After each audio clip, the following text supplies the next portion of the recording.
ನಮಸ್ತೆ ವೀಕ್ಷಕರೇ, ದೇವನಹಳ್ಳಿ ತಾಲೂಕಿನ ಬಿದಲೂರಿನ ಬಿಜೆಪಿ ತಾಲೂಕು ಉಪಾಧ್ಯಕ್ಷ ತಮ್ಮಯ್ಯ ಅವರ ತೋಟದ ಮನೆಯ ಆವರಣದಲ್ಲಿ ಭಾರತೀಯ ಜನತಾ ಪಕ್ಷದ ವತಿಯಿಂದ ನಡೆದ ಆವತಿ ಶಕ್ತಿ ಕೇಂದ್ರದ ಹೋಬಳಿ ಮಟ್ಟದ ವಿಶೇಷ ಸಭೆ ಉದ್ಘಾಟನೆ ನಡೆಯಿತು.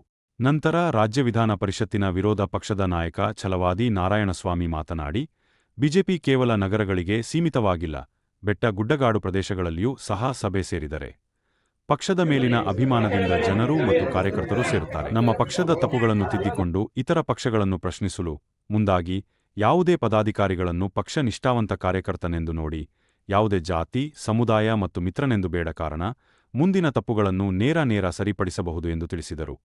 ಕಾರ್ಯಕ್ರಮದಲ್ಲಿ ಕಾಂಗ್ರೆಸ್ ಪಕ್ಷ ತೊರೆದು ಬಿಜೆಪಿ ಪಕ್ಷಕ್ಕೆ ಹಲವು ಮುಖಂಡರು ಸೇರ್ಪಡೆಯಾದರು ಮತ್ತು ಆವತಿ ಶಕ್ತಿ ಕೇಂದ್ರದ ನೂತನ ಪದಾಧಿಕಾರಿಗಳ ಆಯ್ಕೆ ಮಾಡಲಾಯಿತು.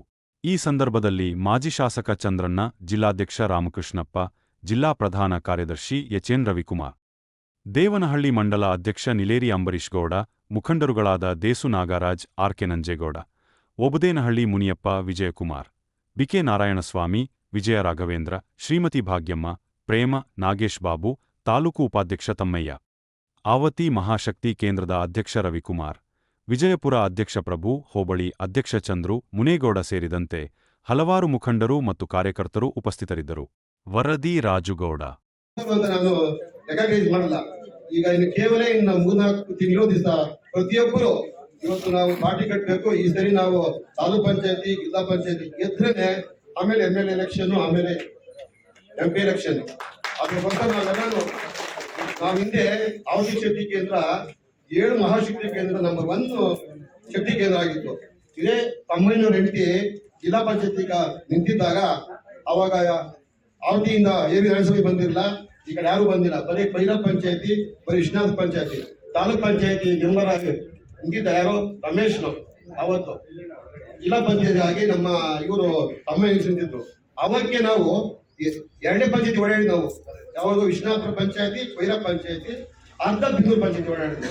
ಅವಕ್ಕೆ 2,000 ಓಟ್ ತಗೊಂಡಿದ್ವಿ ನಾವು ಜಿಲ್ಲಾ ಪಂಚಾಯತಿ. ಅಧಿಕಾರ ಇರುವಾಗ ನಾವು ಗೆಲ್ತೇವೆ ಅಂತಕ್ಕಂಥ ಅನಿಸಿಕೆ ಅಧಿಕಾರ ಮಾಡೋರಿಗೆ ಬಂದ್ರೆ ಖಂಡಿತ ಚುನಾವಣೆ ಮಾಡ್ತಾರೆ. ನಾವು ಸೋಲ್ತೇವೆ ಅಂತ ಏನಾದ್ರೂ ಅನಿಸಿದ್ರೆ ಖಂಡಿತ ಚುನಾವಣೆ ಮಾಡಲ್ಲ. ಅದು ಯಾವುದೇ ಪಕ್ಷ ಆಗಿರ್ಬೋದು, ನಮ್ಮದೂ ಆಗಿದೆ. ಒಬ್ಬರ ಬಗ್ಗೆ ಮಾತಾಡುವಾಗ ನಮ್ಮ ತಪ್ಪುಗಳನ್ನು ಮುಚ್ಚಿಟ್ಕೊಂಡು ಮಾತಾಡುವಾಗ ಆತ್ಮವಂಚನೆ ಆಗತ್ತೆ. ಭಾರತೀಯ ಜನತಾ ಪಕ್ಷ ಯಾವಾಗಲೂ ನೇರ. ಆದ್ರಿಂದ ನಮ್ಮ ತಪ್ಪುಗಳನ್ನು ನಾವು ಮಾತಾಡ್ತೇವೆ, ನಮ್ಮ ಒಳ್ಳೆಯದನ್ನು ನಾವು ಹೇಳ್ಕೊಳ್ತೇವೆ ಸಮಾಜಕ್ಕೆ, ಬೇರೆಯವರ ತಪ್ಪುಗಳನ್ನು ಹೇಳ್ತೇವೆ.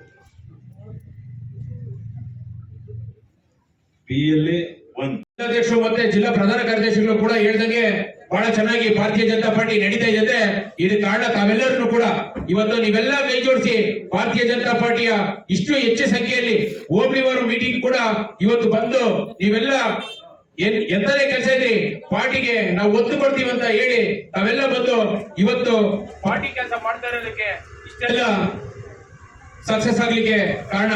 ಹಾಗೆ ಇವತ್ತು ವೇದಿಕೆ ಮೇಲೆ ಇರುವ ಎಲ್ಲಾ ಲೀಡರ್ಗಳು ಕೂಡ ಇವತ್ತು ಜಿಲ್ಲಾಧ್ಯಕ್ಷರು ಒಳಗೊಂಡಂಗೆ ಒಂದು ಕಮಿಟಿ ಮಾಡಿ ಎಲ್ಲ ಪಂಚಾಯತಿಗಳಿಗೂ ಕೂಡ ಹೋಗೋಣ, ನಾವು ಯಾರು ಜೊತೆ ಇನ್ನೂ ಒಂದಷ್ಟು ಜನ ಜೊತೆ ಕೂಡಿಲ್ಲ ಅವರು ಕೂಡ ಸೇರ್ಸ್ಕೊಂಡು ಪಾರ್ಟಿನ ಇನ್ನಷ್ಟು ಬಲಿಷ್ಠವಾಗಿ ಪಾರ್ಟಿನ ಕಟ್ಟೋಣ ಅಂತ ಹೇಳ್ತಾ, ಹಾಗೆ ಇವತ್ತು ವೇದಿಕೆ ಮೇಲೆ ಇರುವ ಎಲ್ಲರ ಹೆಸರು ಕೂಡ ಗೊತ್ತಾಗಿದ್ದು ದೇಶ ಮತ್ತು ಪಾರ್ಟಿ ನೆಕ್ಸ್ಟ್, ಆಮೇಲೆ ನಾವು ಅಂತ ನಮ್ಮ ನರೇಂದ್ರ ಮೋದಿ ಅವರ ಕಾರ್ಯಕ್ರಮಗಳ ಮುಖಾಂತರ ನನಗೆ ಅರಿವಾಯಿತು. ನನಗೆ ತುಂಬಾ ಸಂತೋಷ ಆಗ್ತಾ ಇದೆ ಭಾರತೀಯ ಜನತಾ ಪಾರ್ಟಿಗೆ ಸೇರ್ಪಡೆಯಾಗಿರೋದಕ್ಕೆ. ಮೋದಿಯವರಂತಹ ಅತ್ಯುನ್ನತ ನಾಯಕರು ಈ ದೇಶಕ್ಕೆ ಬೇಕೇ ಬೇಕು. ಮತ್ತೆ ಅವರ ಕೊಡುಗೆ ತುಂಬಾ ಅಪಾರವಾದದ್ದು. ನರೇಂದ್ರ ಮೋದಿಯವರ ಬಗ್ಗೆ ಹೇಳ್ತಾ ಹೋದರೆ ಒಂದಲ್ಲ ಎರಡಲ್ಲ 100 ಯೋಜನೆಗಳು. ಎಕ್ಸಾಂಪಲ್ ಹರ್ ಘರ್ ಜಲ ಯೋಜನೆ, PM ಕಿಸಾನ್ ಯೋಜನೆ, ರೈತರಿಗೆ ಎಲ್ಲ ರೈತರು 6,000 ಬರ್ತಾ ಇದೆಯಲ್ವಾ. ನಮ್ಮ ಯಡಿಯೂರಪ್ಪರಿದ್ದು 4,000 ಸೇರಿಸಿ 10,000 ಕೊಡ್ತಾ ಇದ್ರು. ಅದನ್ನ ನಮ್ಮ ಕಾಂಗ್ರೆಸ್ ಗೌರ್ಮೆಂಟ್ ಅವರು ಹಿಡಿದ್ಬಿಟ್ಟಿದ್ದಾರೆ. ಬರೀ 6,000 ಮಾತ್ರ ಸಿಗ್ತಾ ಇದೆ. ಉಜ್ವಲ್ ಯೋಜನೆ, ಜನ್ಧನ್ ಯೋಜನೆ, ಮೇಕ್ ಇನ್ ಇಂಡಿಯಾ ಯೋಜನೆ, ಸ್ವಚ್ಛ ಭಾರತ್, ಗಾಂಧೀಜಿಯವರ ಕನಸಾದ ಸ್ವಚ್ಛ